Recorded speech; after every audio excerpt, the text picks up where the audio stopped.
Homer crushed the three children's toys under his feet. He suddenly realized he was about to crash into the car ahead, but the brake was jammed by the toys. In this critical moment, Homer quickly changed direction. The car broke through all obstacles and drove onto the frozen lake.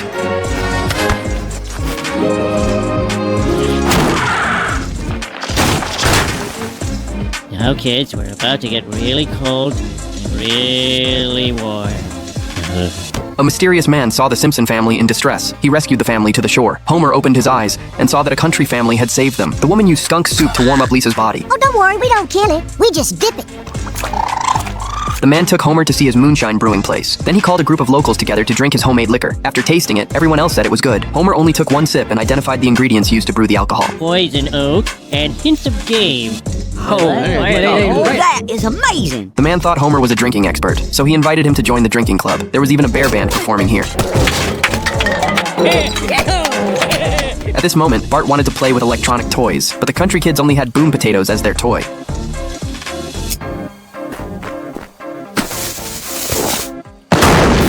Set him up again. On the other side, Lisa played hide-and-seek with the country children. Lisa had to hide. Then the country children had to count to 100, but they had never been to school and didn't know how to count. So Lisa hid until nightfall and no one came to find her. I'm here. Come find me. Ollie, Oxenfree. Ollie, Oxenfree. Lisa could only search for her way home in the forest. She suddenly heard someone talking. She followed the sound and walked over. Lisa discovered two witches chanting spells. She left in fear but encountered another witch. State thy business. My name's Lisa, and I was playing hide and seek when I met you ladies. Please don't hurt me. The witches wouldn't hurt Lisa. They just didn't like outsiders spying on them. The witches were from the Wicca organization. They had no magic brooms or wizard hats. Wow, I'm glad you're not witches. Wouldn't want you to cast a spell on me. Oh, we cast spells. And they work. Lisa didn't believe them. If there was magic, she hoped she wouldn't have to turn in her art homework. The witches promised they would grant her wish. At this moment, Homer came looking for Lisa. The witches didn't want too many people to know about their existence, so they left first. Oh, sweetie, I found you. Now who's gonna find us? Help!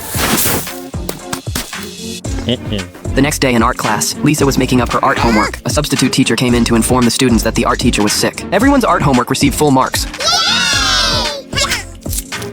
Lisa was very happy, but she suspected the teacher's illness was related to the witches. That evening, she went to find the witches. The witches wouldn't pray to the witch goddess to harm the teacher, but the witch goddess might make the teacher sick in order to help Lisa. Lisa didn't quite understand what they meant. She wanted to learn more about witch knowledge. We worship nature. I worship nature. Want to join us? Well, it is an honor to be asked. Lisa went home and searched online for information about witches. She had already started fantasizing about what she would look like as a witch. This scene was seen by neighbor Flanders. He discovered the witch materials on the computer screen. Flanders quickly called to report it. At this moment, Lisa came to the forest to participate in the witches' initiation ceremony. Halfway through the ceremony, the police chief appeared and interrupted her. The three witches were taken to the police car. The town residents all suggested burning the witches to death. The reporter wanted to know what the witches were thinking. The witches didn't beg for mercy, but cursed those who framed them to go blind. I'm blind! I'm blind! What goes around comes around!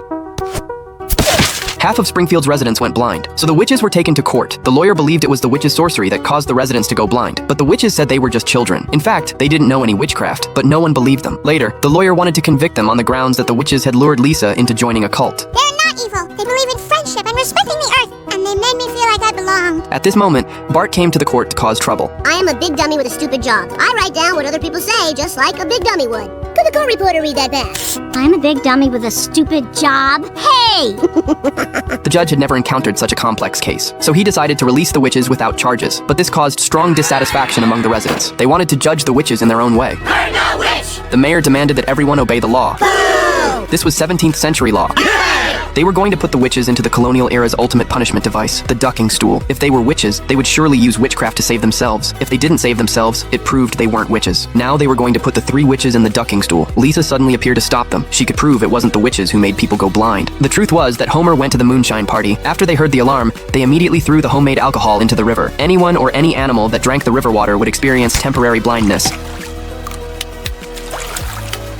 The water from this river flowed into the reservoir. This caused everyone who drank tap water to go blind. Professional Homer took a sip of the water. He confirmed that there was indeed the country folks' brew in the river water. After the residents learned the truth, they left. The witches were very grateful that Lisa had saved them. Thank you. I've been rational but nerdy my whole life. But these past few weeks, you girls made me feel cool. At this moment, Homer was having a great time playing in the ducking stool. Again. The fortune cookie showed that lucky Homer could get $1 million today. Homer didn't believe it at all, but he fell in front of a vending machine. All the candy in the vending machine actually fell out. He ate the free candy and was about to drive. Homer picked up a brand new CD on the ground. Here we go.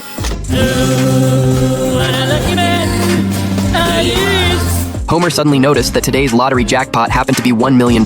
Lenny told him to go buy a lottery ticket, but Homer had agreed with his wife Marge to attend a wedding. The two of them were also going to perform at the wedding. In the end, Homer decided to buy a lottery ticket anyway, but there were so many people at the lottery store. Homer waited in line until dark. At this time, the wedding was about to end. It was almost time for Marge and Homer's performance. Homer, where are you? I'm almost there. I can see the church steeple in the distance. Uh-oh, here comes a train!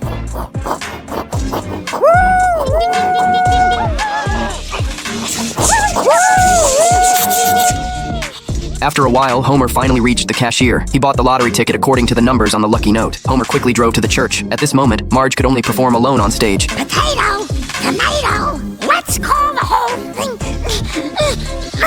The guests below were crazily criticizing her. On the other side, Homer was about to reach the church. But Homer didn't watch the road ahead because he was looking at his phone. He and his car fell straight off the cliff.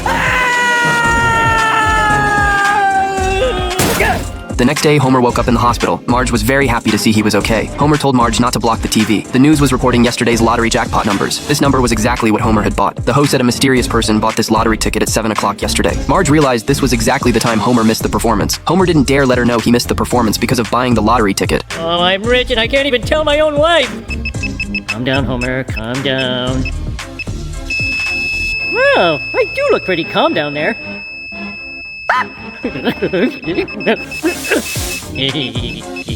After Homer was discharged from the hospital, the mysterious lottery winner appeared. But this person wasn't Homer, it was the drunk Barney. It turned out this was Homer's plan. He had his good friend Barney claim the prize for him. Afterwards, Barney secretly gave the money to Homer. Homer hid the money in a tree hole. He had already thought of things to buy. Wait a minute, Homer! You can't spend any of that money or Marge will know you lied! Oh, yeah. Homer saw Marge washing clothes by hand. Because the family had no money to fix the washing machine, Homer was sad that he had money, but couldn't help the woman he loved most. Barney suggested he buy things the family needed, then put them where family members could find them. Homer thought this was a good idea. He wanted to reward Barney with things from the tree hole. That's not the money tree! I know. It's where I hide my adult magazines. Oh! Homer deliberately threw a frisbee into the woods. He asked Bart to go get the frisbee. You threw it, you go find it. You little... Under Homer's guidance, the family discovered the washing machine Homer bought. He said this was a gift from God. But how are we gonna get it home? You, go run as a truck! After that, Homer kept taking money from the tree hole to give gifts to his family. Lisa found concert tickets in her saxophone. Bart found his allergy medicine in his French fries. Marge took the car to the car wash center. After the car was washed, it had a full car of new appliances.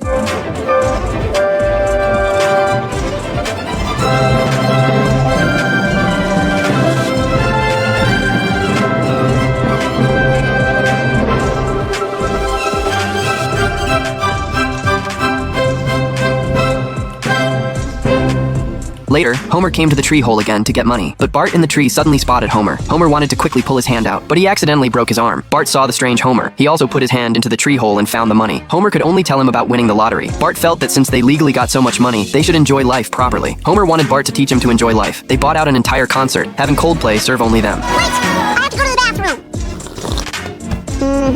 bathroom! Bart then had Homer book an entire plane to experience weightlessness. The father and son felt like they were in outer space. Race you to the cockpit!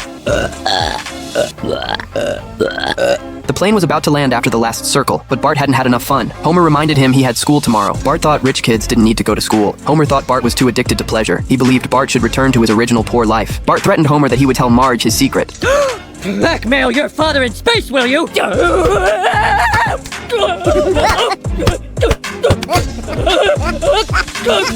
Back home, Bart also wanted to take Homer's spot. When Homer disagreed, he pretended to reveal Homer's secret. Homer had to agree to switch places with Bart. Bart also demanded Homer help him complete his report. Homer needed to dress up as an ugly, primitive man in the classroom. Bart also asked him to perform for the classmates.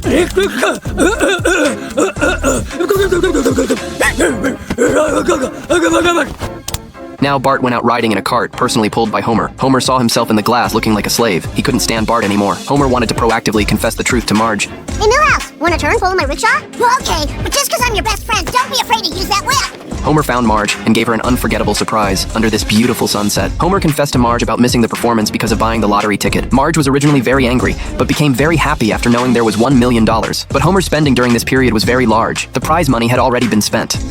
So we're right back where we used to be. Yes, but I have one more thing to show you. Oh my